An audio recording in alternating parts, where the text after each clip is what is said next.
Hi, I'm Kayla, and what I'm about to share with you is the moment my family crossed a line I never thought possible. After my trip, I returned to find my sister had cut me off and sent me a $1,750 bill. But the shock didn't end there. It was only the beginning of a betrayal that left me questioning everything I knew about family. How could she do this to me? And what did I uncover that left us both facing the consequences? You won't believe what happened next. Hook 2. Hey, I'm Kayla. You know what's worse than betrayal? A betrayal that drags on for years. After I returned from my trip, my sister hit me with a bill for $1,550. And that was just the start. My family has kept secrets for years, but this was a whole new level. Why was I the one left out? What's the real truth behind her actions? Stick around, because the shocking truth is about to come to light. And nothing will ever be the same. I had been waiting for this moment for a week away from everything I knew, and now I was finally home. The excitement I felt was almost palpable as I stepped off the plane. I could already picture the scene in my head, my family gathered around in the backyard, the smell of freshly grilled food in the air, laughter filling the space, and my sister Lana, as usual, running the show. The anticipation was the kind you feel after being away too long, like returning to a place that's been waiting for you, just as eager for your return. As I drove through the familiar streets of our suburban neighborhood, I couldn't help but smile. My heart swelled at the thought of seeing everyone again, especially Lana. She was the closest thing to a best friend I had, even though we had our ups and downs. I knew she'd be there, welcoming me with open arms, just like always. The house was exactly as I remembered, the porch swing swaying in the breeze, the front yard looking like a postcard from a peaceful suburban dream. I parked my car, grabbed my bag, and made my way up the driveway with excitement bubbling inside me.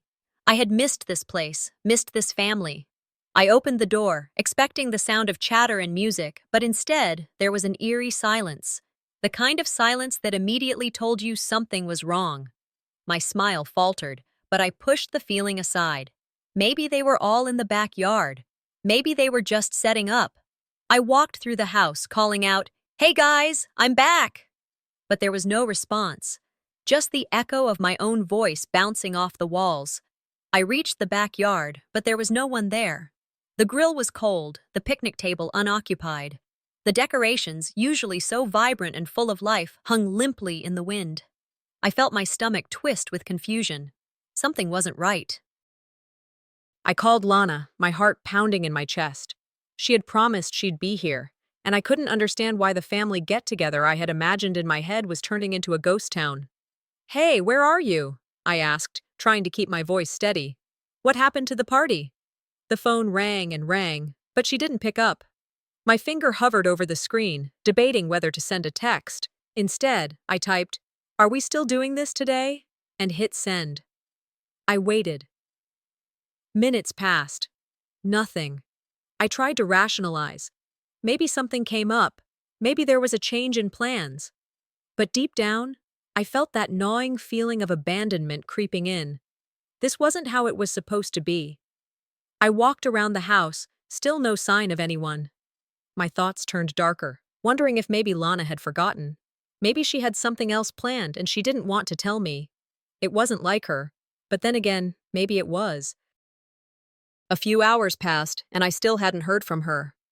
My phone buzzed, but when I looked at it, I saw it was just a notification from work. I couldn't even bring myself to care. I was just about to give up and leave when I heard my phone ding again.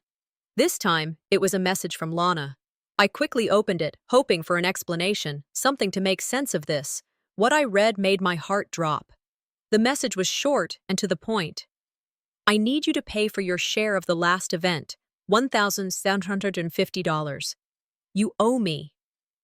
I stared at the message, rereading it several times, hoping I was misunderstanding something.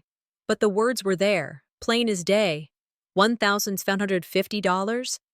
For what? I felt my stomach churn as anger and confusion set in.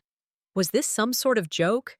I couldn't understand why she would send me a bill like that, especially after everything I'd done for her. I had helped her countless times before, both emotionally and financially.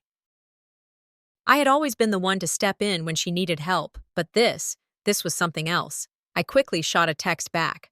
"What's this about? Why would you send me a bill?" I waited for what seemed like forever, but still, there was no response. I stood in the middle of the backyard, staring at my phone. My heart ached, not from the money, but from the realization that my sister, the person I trusted most in the world, had taken this route. She had turned our relationship into something transactional. I couldn't believe it, and yet, there it was, staring me in the face.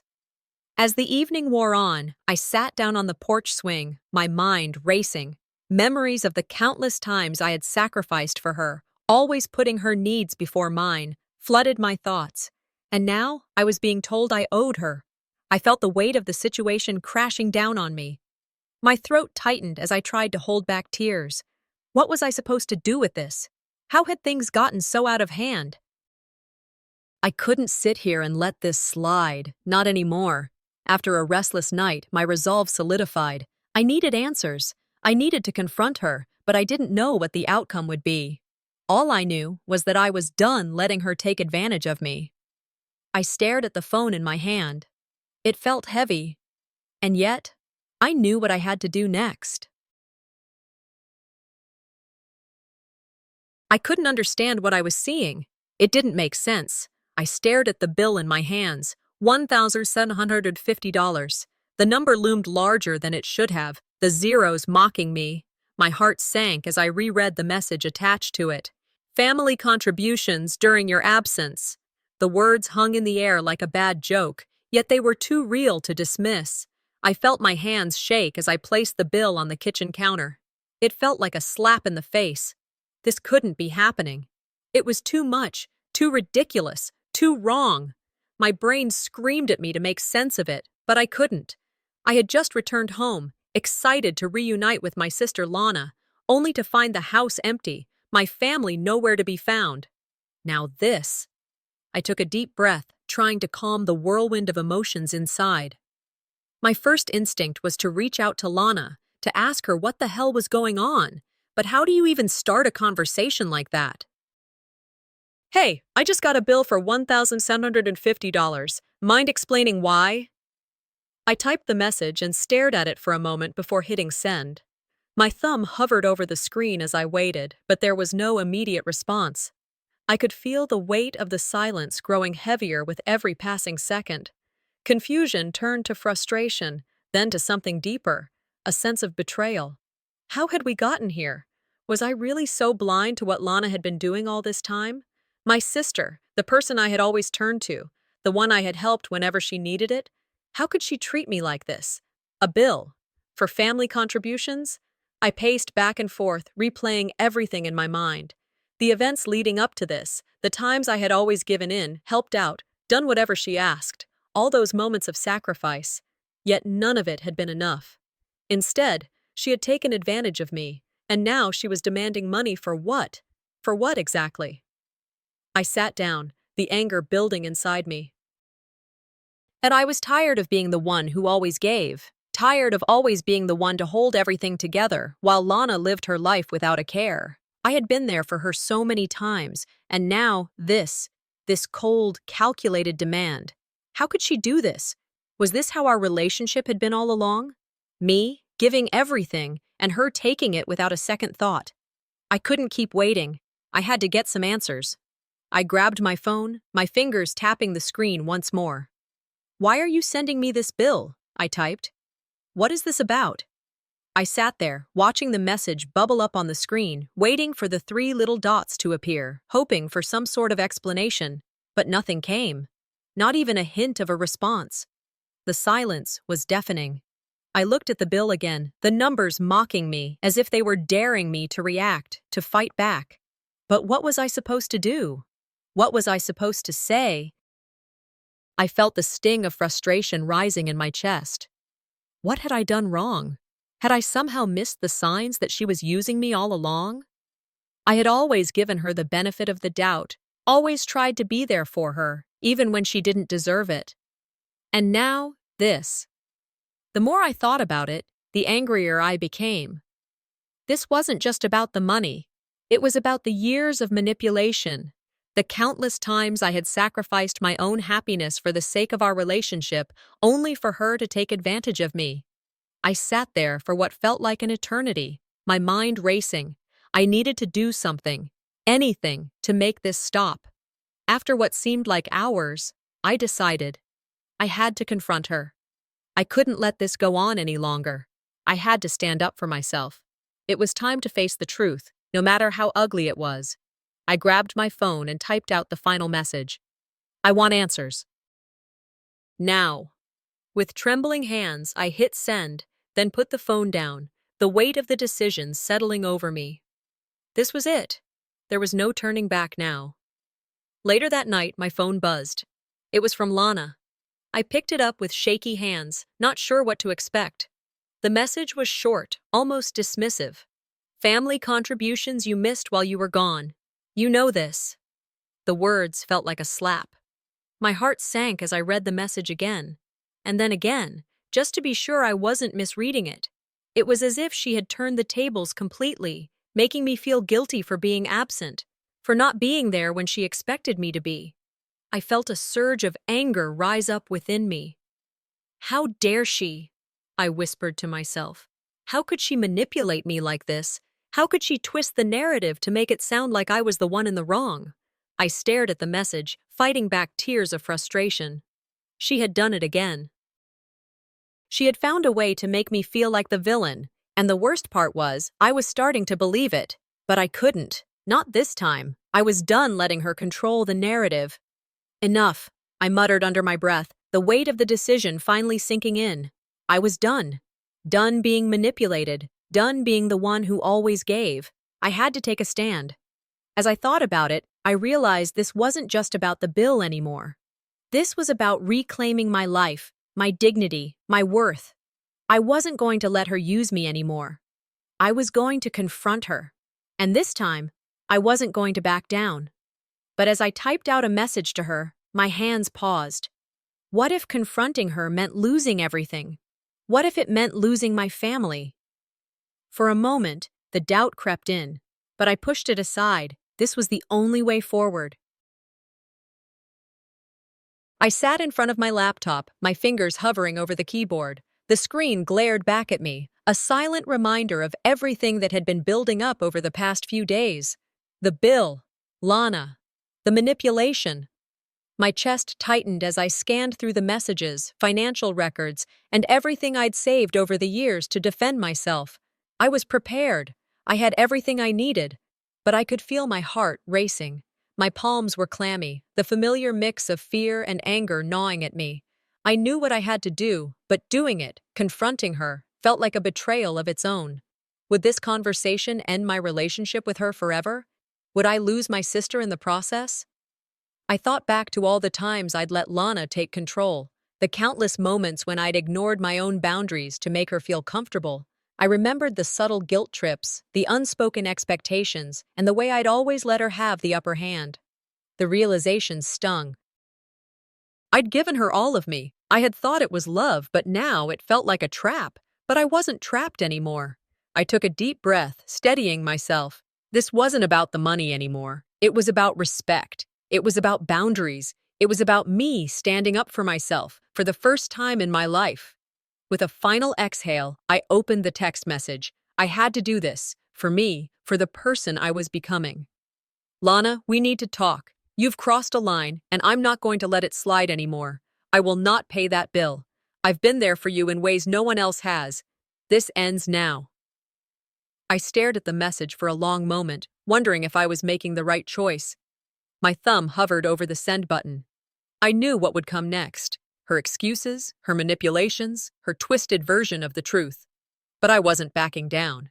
I pressed send. The seconds felt like hours. My heart pounded in my chest as I waited for a response. Nothing. Not even a read receipt. Just silence. My phone sat there in front of me, mocking me. Had I done the right thing? Had I just made a huge mistake? And then, as if to answer my question, the message came through. Kayla, you're being dramatic. The money is for things you've missed out on. It's not even a big deal. You always make everything so complicated." I read it again and again. Her words felt like a slap, each one colder than the last. She was accusing me of being the problem. She was justifying the bill like it was some simple family matter. How could she twist the truth like this? How could she make me feel guilty for asking for a little decency? Family obligations? I wasn't even there. And you expect me to just pay up for that? I muttered to myself, my hands trembling. Her words dug under my skin, but this time I wasn't going to let them. I typed back, my fingers moving with purpose. "Lana, this isn't about the money. This is about how you've treated me for years. I've always been the one to help, to give, and now you're trying to manipulate me into thinking I owe you more. I'm done." I hit send before I could second-guess myself. This wasn't a negotiation anymore. This was a declaration. I wasn't going to be her punching bag. I wasn't going to let her use me. The phone buzzed again. Another message. "I can't believe you're doing this. You're just selfish. I'm trying to keep the family together, and you can't even pull your weight. This is on you." Her words stung, but they didn't have the same effect on me anymore. I wasn't going to let her guilt me. I wasn't going to let her twist the story. I leaned back in my chair, breathing deeply. I had done it. I had stood up for myself. But the anger was still there, simmering under the surface. This wasn't just about the bill. This was about everything. The years of manipulation, the times I had bent over backwards for her, the constant feeling of being used. I couldn't keep letting her do this to me. I was done. But then, I felt a pang of doubt. Was I doing the right thing? Was I really willing to lose my sister over this? The fear crept in, the fear that maybe I wasn't strong enough to carry through with this, the fear of what would happen next, of the inevitable fallout. But then I thought of everything I had endured, the years of silence, of biting my tongue, of putting up with her endless demands. I couldn't live like that anymore. I had to protect myself, and if that meant losing her, then so be it. I stood up, walking around the room, my thoughts racing. What if I couldn't fix things with Lana? What if this really was the end? I didn't know, but I wasn't going to apologize for taking control of my own life. I blocked her number. As soon as I did it, I felt a weight lift from my shoulders. It wasn't easy, but it was right. It was the first step towards reclaiming my life, my peace. I wasn't sure what the future held, but I knew this much. I couldn't keep living in her shadow.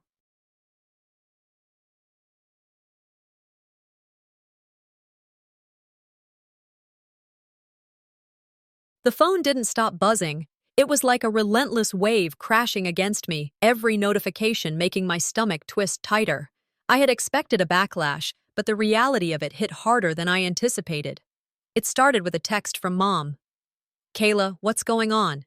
Why did you block your sister? She's devastated, and so are we. We're family. This isn't how things should be." I stared at the message, my thumb hovering over the screen. I had already made up my mind, but seeing her words that in some strange way made me feel guilty, was like a punch in the gut. I didn't want to hurt anyone. I didn't want to tear the family apart, but I had to stand up for myself. I exhaled slowly and set the phone down. It wasn't just Mom. The messages kept coming. Uncle John, Aunt Linda, even Grandma. They all reached out, wondering what had happened, why I was making such a big deal out of something so small. "Family sticks together," they said. "Why do you have to make everything so complicated?" The words stung, but they weren't enough to make me doubt my decision. I knew deep down this was the right thing. Yet the weight of their disapproval pressed down on me, and for the first time, I wondered if I had made a mistake. I thought about Lana, about everything she had done to me. How many times had I let her walk all over me just to keep the peace? I had always tried to fix things. I had always sacrificed my own needs for the families, but I couldn't do it anymore. Not with her. I didn't want to lose them all, but I couldn't keep living this way either. I was tired of being the one who always gave, always put up with the bullshit, only to be taken for granted. I picked up my phone again and sent a quick reply to Mom. "I had to do this for my own peace. I can't keep pretending everything is okay when it's not. I hope you understand."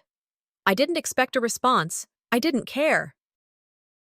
I needed to stand firm, no matter the consequences, but the fallout came fast. My mother called, her voice thick with disappointment.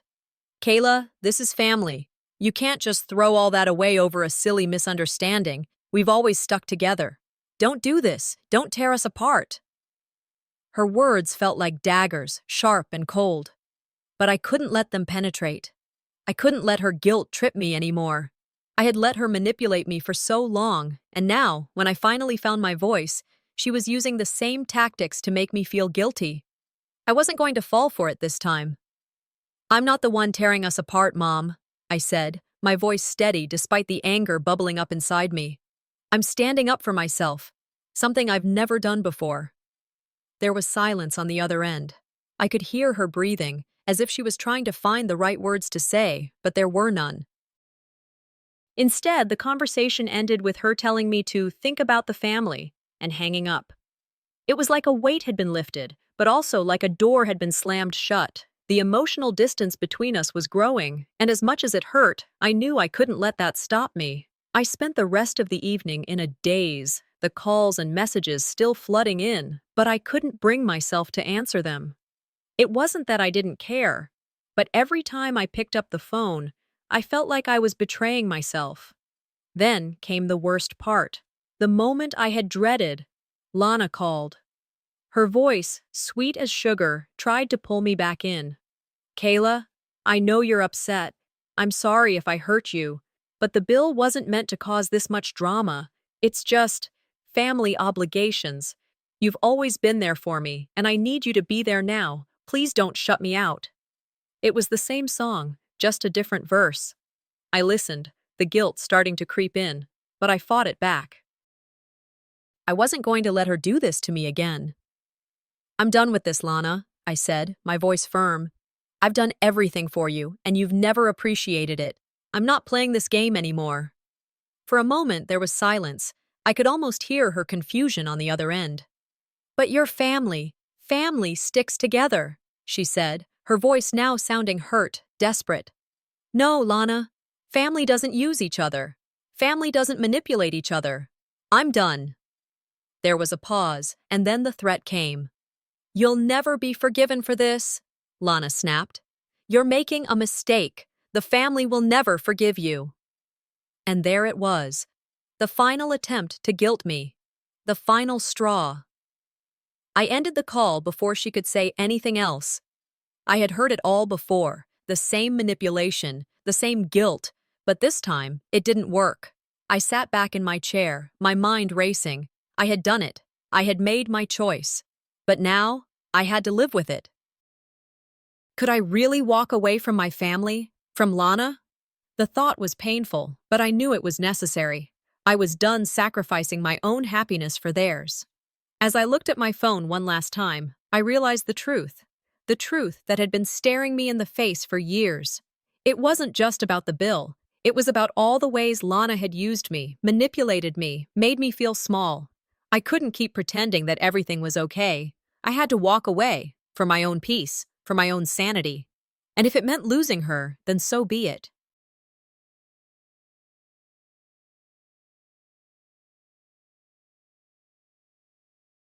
I sat there, my phone in my hand, heart pounding in my chest. The decision I had made to stand up to Lana, to finally break free from the emotional prison she had built around me, had left me feeling strangely empty, yet empowered.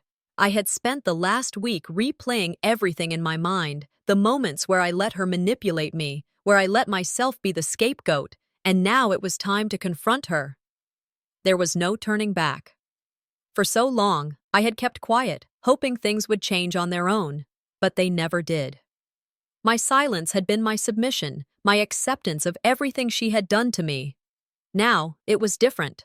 I couldn't keep pretending that things were fine. I couldn't let her walk all over me anymore. I took a deep breath, letting the stillness of the room settle over me. This was it, the moment I had been preparing for. My fingers hovered over the screen of my phone as I thought back to my childhood, the times I had silently endured Lana's actions, always feeling unseen, always feeling like I didn't matter. Her manipulation had started young, but I hadn't seen it for what it was. Now, as an adult, I understood the truth. I wasn't going to be her doormat anymore. I wasn't going to let her control me with guilt or fear.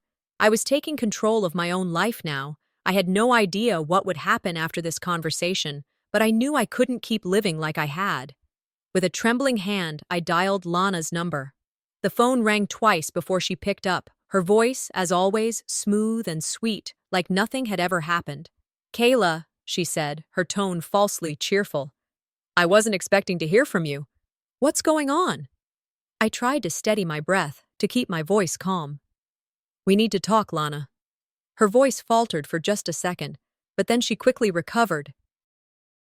"Of course, what's on your mind?" I clenched my teeth, trying to push past the anger bubbling up inside me. "I need you to explain something to me. Why did you send me that bill? The $1,750. I need to understand." There was a long pause on the other end.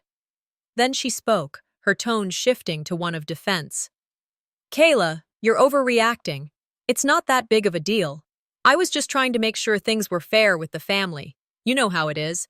Sometimes people just need to step up." I shook my head, even though she couldn't see me.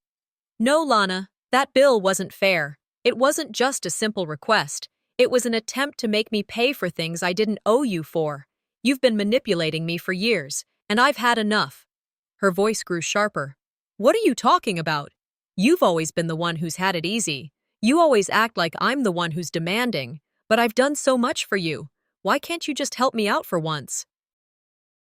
"I don't understand why you're being so difficult." I felt a cold, sick feeling wash over me. There it was again, her twisting the situation, making me feel like the bad guy. I couldn't believe she was still doing this, even now. "I've been there for you, Lana. I've always given, and I never asked for anything in return. And now you're accusing me of being selfish, of being ungrateful?" She scoffed. "You really think you've been the one doing all the giving? You're just mad because I'm finally asking for what I deserve. It's not my fault you can't handle it." I closed my eyes, my hands trembling. It was the same pattern, over and over again. She was never going to take responsibility. She was never going to see me as anything other than her personal provider, someone to exploit. "You've always been the strong one," she continued, her voice dripping with false sweetness. "That's why I've always leaned on you. You can handle it, Kayla. You've always been the one who could take care of everything." I could feel my blood boiling, but I forced myself to stay calm. "That's exactly it, Lana. I've been the one taking care of everything, and you've never once appreciated it. You've never once acknowledged the way I've sacrificed for you. You've just taken, and now you expect me to pay for your mistakes." She laughed, but it wasn't a genuine laugh. "You think I'm the one making mistakes? Maybe if you had been more present, more supportive, things wouldn't be this way. This is all on you, Kayla." The words stung, but they no longer had the power to break me. They were just words, hollow and empty. "No, Lana. This is on you. You've been manipulating me for years, and I'm done. I'm not going to keep playing this game." There was a long silence on the other end, and when Lana spoke again, it was like she was trying to reach deeper, to twist the knife. "If you don't help me, Kayla, the family will never forgive you. They'll all turn against you. You'll be the villain. You'll be the one who broke everything." Her words hit hard.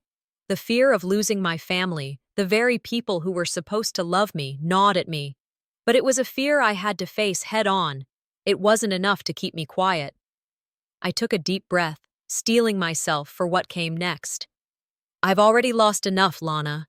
And if that's what it takes to finally break free, then I'll take that risk. I'm not going to be your pawn anymore. I'm done." Lana's voice wavered, but her tone was still sharp, cutting through the silence. "You'll regret this, Kayla. You'll see. You'll be the one who's alone." I felt a sense of calm wash over me. I'm not afraid of being alone anymore. I'm afraid of losing myself in this toxic mess. I hung up the phone before she could say another word. I sat there for a moment, the weight of the decision settling in. This was it. I had stood up for myself. I had broken the silence that had kept me chained to this dysfunction. And I wasn't going back.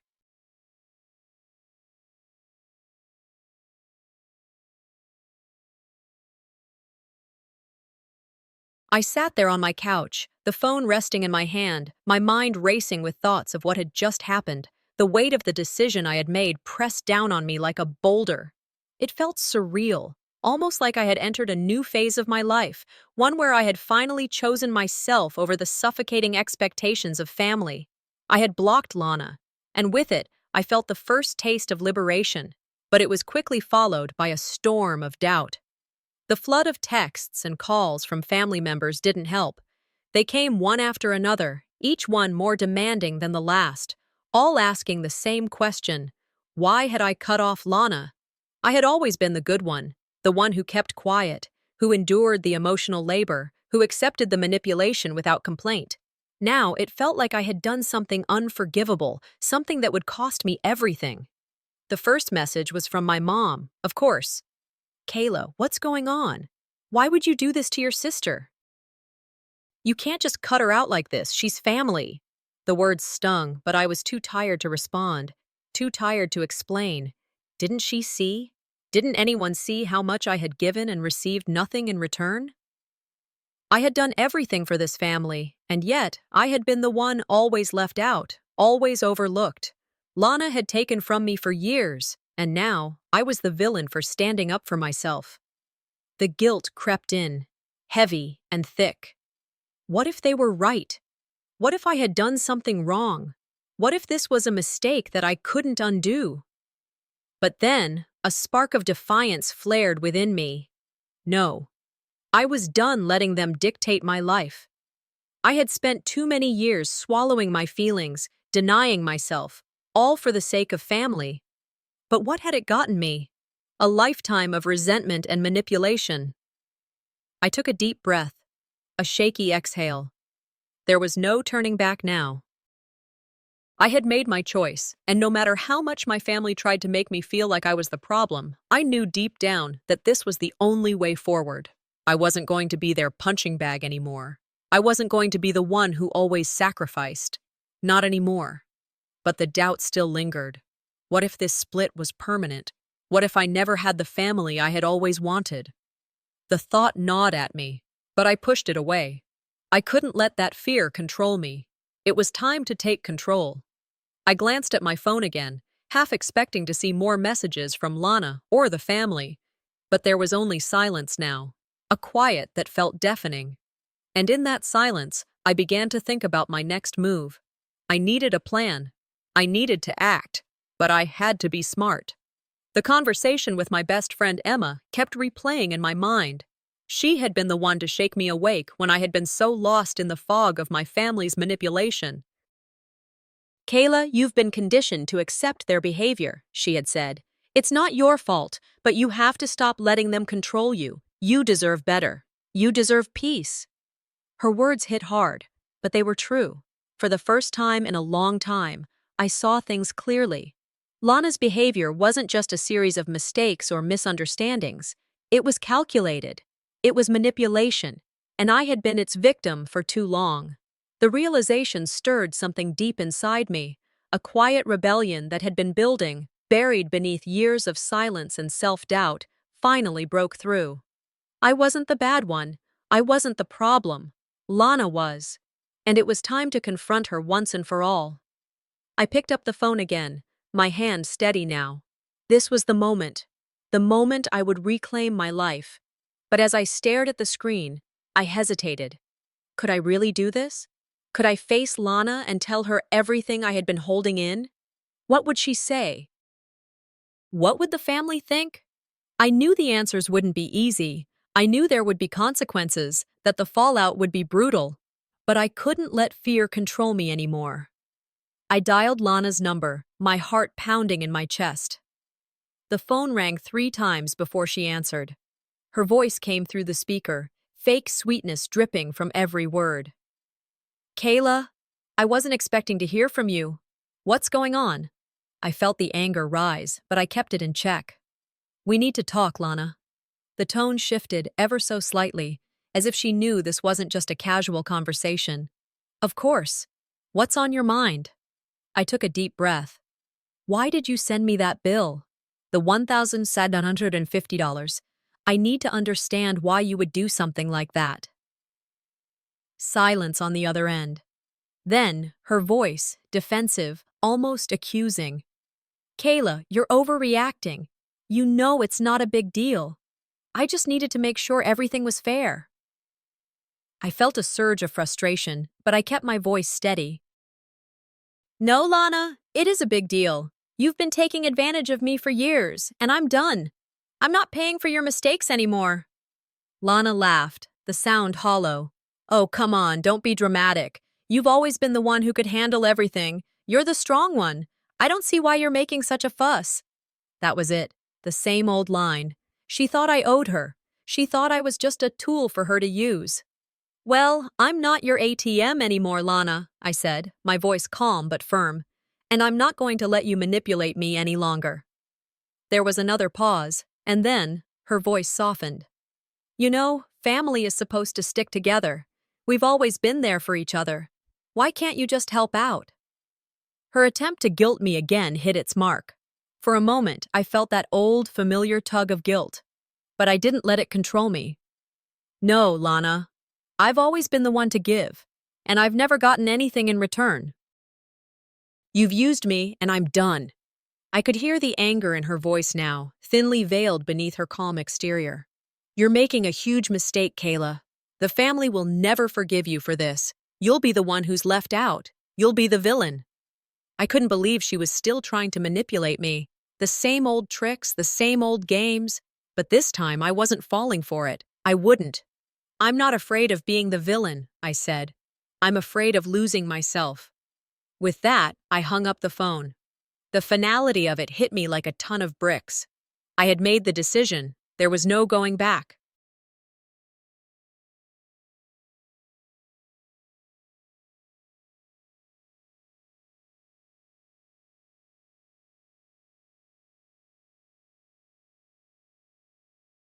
I sat on the edge of my bed, my mind in chaos. Everything had led to this moment, and I knew it was time to stop second-guessing myself. My phone was in my hand, but I couldn't bring myself to press the call button just yet. The weight of the decision I had made, the weight of the life I was trying to reclaim, pressed heavily on me. I had blocked Lana, and now everything was spiraling into a new territory I wasn't sure I could control. The messages, the phone calls, the endless pressure from family, it was suffocating. My phone had buzzed non-stop with demands to explain myself, with questions about why I had cut off Lana. But I wasn't backing down. For too long, I had been the one giving, the one compromising, the one silencing my own needs to keep the peace. And for what? To be called selfish, to be blamed for everything that went wrong? I had enough. I thought about the years, no, the decades, of sacrifice. How often had I put my own desires on hold for the sake of my family? How many times had I ignored my own pain, all for the sake of keeping things together? It was always about them, always about what Lana needed, what they expected from me. I had lived my whole life in a shadow, in the background, taking on responsibilities that weren't mine, while Lana played the golden child, the one who could do no wrong. And now, she was trying to manipulate me into paying for her mistakes. I couldn't do it anymore. I was tired of being the good one, the one who bent over backward to please everyone but myself. I wasn't that person anymore. I took a deep breath, my hands trembling slightly as I stared at the phone. The decision was made. It was time. I couldn't keep hiding, couldn't keep letting fear dictate my every move. This was my life, and I had to take control. With a mix of anger, fear, and a strange sense of empowerment, I dialed Lana's number. The call rang twice before she picked up, her voice cheery, too cheery. Kayla? What's up? Haven't heard from you in a while. You okay? Her voice, so light and fake, made my skin crawl. I fought the urge to snap. We need to talk. There was a pause on the other end. I could feel her hesitation. She knew this wasn't going to be a casual conversation. Sure, what's going on?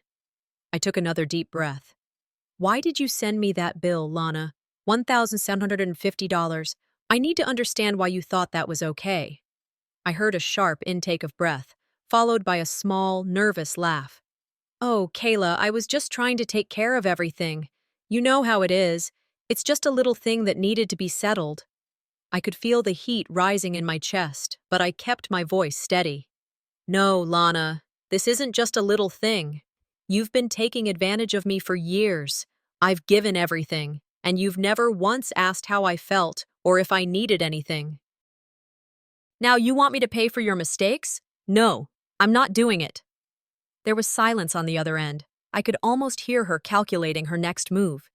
You're being dramatic, she said finally, her voice laced with condescension. I've always been there for you. You've never had to worry about anything. And now you're just turning your back on me like this? Her words stung, but they didn't have the same power they used to. The years of her manipulation, the guilt trips, the emotional blackmail, it didn't work anymore. Don't do this, Lana, I said, my voice firm. You've been manipulating me for years, and I've let you. But not anymore. You've always made me feel like I owe you, but I don't. I'm not responsible for your mistakes, and I'm not going to be your punching bag anymore. There was a long pause, and then I heard it. The familiar sound of her shifting the blame. Kayla, you've always been the strong one. You've always had it together. I've been through so much. Why can't you just help me? Why are you making this so difficult? My blood boiled, but I held my ground. You think just because I'm strong, I don't have my own problems? You think just because I've been there for you, I owe you everything? I don't owe you anything, Lana. You've used me, and I'm done. Her tone changed, and the manipulative sweetness returned. Kayla, I've always been there for you. We've been through so much together. Don't you remember when we promised each other we'd always have each other's backs? I could hear the gasping sadness in her voice, but it didn't affect me anymore. I wasn't the naive little sister who would fall for it. You've always made promises, but you never kept them. You've never been there for me, Lana. It's always been about you. I waited for her response, but what she said next left me cold.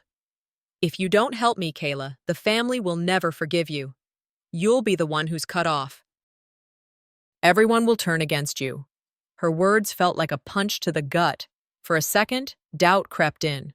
Could I really do this? Could I really stand up to her, knowing what the consequences would be? But then I remembered what Emma had said to me. You deserve better. This wasn't just about money or about Lana. This was about my self-respect. This was about me no longer allowing anyone to walk all over me. I'm done being manipulated, I said, my voice steady, resolute. You can't control me anymore. I'm not going to be your scapegoat. You're on your own now. I hung up the phone, the finality of it sinking in. My heart was racing, my mind a whirlwind of emotions. I had done it. I had stood up for myself.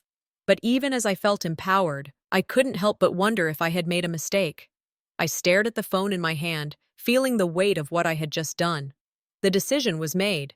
There was no going back. But as I sat there in the silence, I knew I had taken the first step toward reclaiming my life.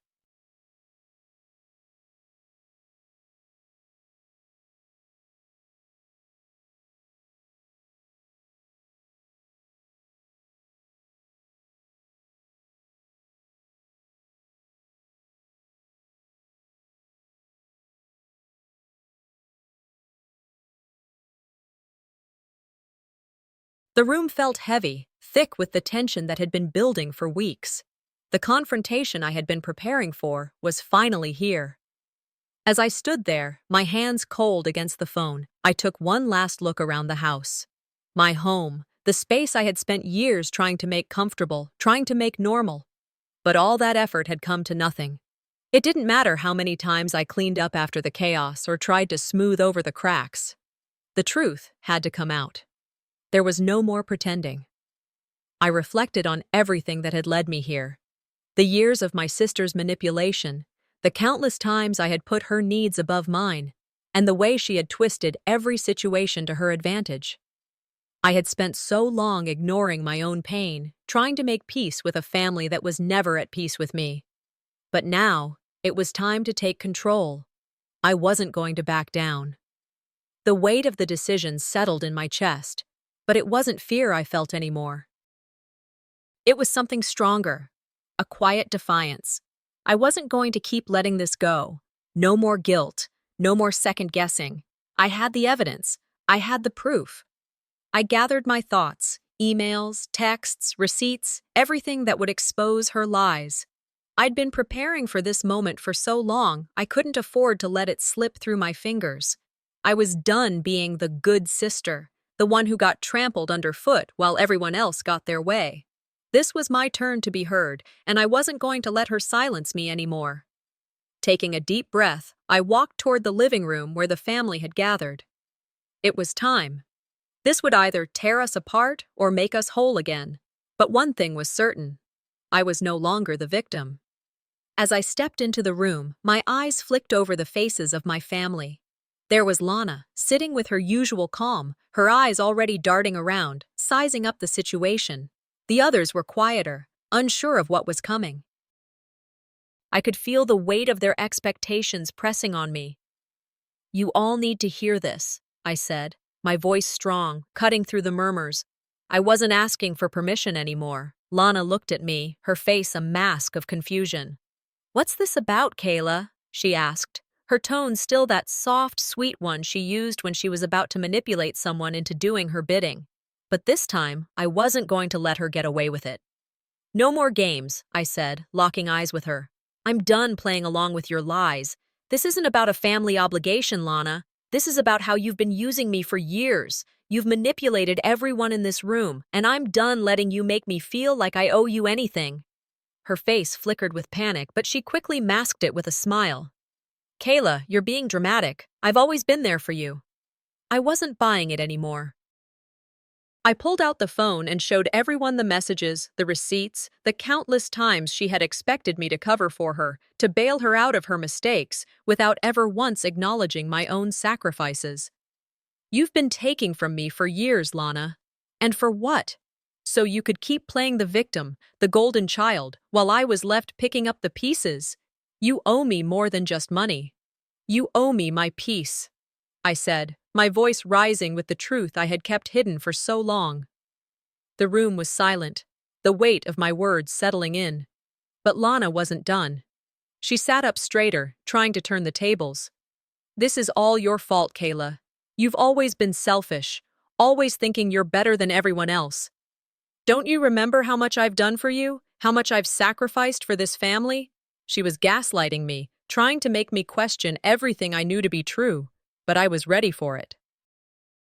I pointed to the stack of evidence I had gathered, each point a blow to the facade she had so carefully constructed. "You're not fooling anyone anymore," I said. "You're not the martyr you think you are. You've been controlling and manipulating me for years, and I'm done letting you make me feel guilty for standing up for myself." Her face hardened, and for a moment I saw something flicker in her eyes, but she quickly recovered. "You've always been the troublemaker, Kayla. You're the one who's ruined everything. You think they'll side with you after this? You think anyone will believe you?" The family was torn, some of them looking at me with disbelief, others avoiding eye contact with Lana. It was hard to see the division, but it wasn't a surprise. I had always been the scapegoat, the one who took the blame. But not anymore. Her words continued to spiral, but I didn't listen. I was done being dragged into her world of lies and manipulation. This wasn't about her anymore. It was about me, and I wasn't going back. "You've lost," I said, the finality in my voice ringing through the room. "And you're not going to use our family against me anymore. I'm not the villain here. You are." The room went cold, and Lana stood up, her face flushed with anger. "You think you've won? This isn't over. Not by a long shot." But I stood my ground, my heart beating with a sense of power I had never felt before. I had done it. I had faced the truth, and in doing so, I had reclaimed my own life. She stormed out, slamming the door behind her, but I knew the battle wasn't over. It had only just begun. The aftermath of the confrontation hit me like a wave. Some family members reached out, offering support, but others, the ones still loyal to Lana, distanced themselves. It hurt, but I understood.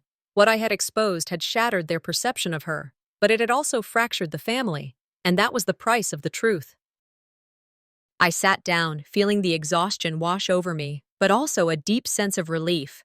I had finally stood up for myself. I wasn't going to be anyone's doormat anymore. Just as I started to process everything, my phone buzzed. It was a message from one of the family members who had sided with Lana. They apologized for not seeing the truth sooner and admitted they had been wrong. It wasn't much, but it was enough to give me a glimmer of hope. Then my phone buzzed again. Lana's name flashed on the screen. I hesitated before answering, but when I did, her voice was full of venom. "You've made a mistake, Kayla. The family will never forgive you. You'll be alone." The weight of everything I had been through settled in like a storm cloud. The betrayal, the confrontation, the fallout with my family, it had all led me here, to this moment. I had stood up for myself. I had finally exposed the truth. But it didn't feel as victorious as I thought it would. There was freedom, yes, but also a lingering ache. Healing wasn't as simple as just cutting ties or speaking the truth. I sat on the couch, staring blankly at the wall, the letters and messages from the past few weeks scattered on the coffee table before me. My hands shook slightly as I picked up a photo frame, running my fingers over the glass. It was a picture of Lana and me from our childhood, before everything became so tangled, before I understood how much she'd controlled me. The girl in the photo looked so innocent, so full of love for her sister. That was the person I'd been, always giving, always willing to sacrifice. I thought about the years I had spent putting her needs before my own, the many times I had been there, emotionally drained, trying to make up for the things my sister couldn't do. But all of that had been a lie she had expertly fed to me and the rest of the family. And now, as I sat here, alone but somehow not lonely, I understood that the road ahead wouldn't be easy. There would be healing, yes, but it would come with its share of scars.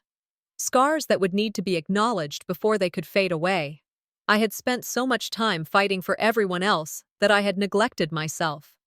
That ended today. The letter from Lana, which had come earlier that morning, sat unopened on the table. I had debated whether or not to read it, wondering if it would be another one of her attempts to guilt me into forgiving her. What did she expect? That a simple apology would undo the years of manipulation and lies? I wasn't sure. I took a deep breath and reached for it, tearing open the envelope with shaky hands. "Kayla," it started, in her all-too-familiar, feigned sincerity. She wrote about how much she regretted everything, how much she missed me, how much she wanted things to go back to the way they were. She even said she hoped we could repair our relationship for the sake of the family. But as I read her words, a cold knot twisted in my stomach. This wasn't an apology. This was another way for her to try and worm her way back into my life, to manipulate me once more.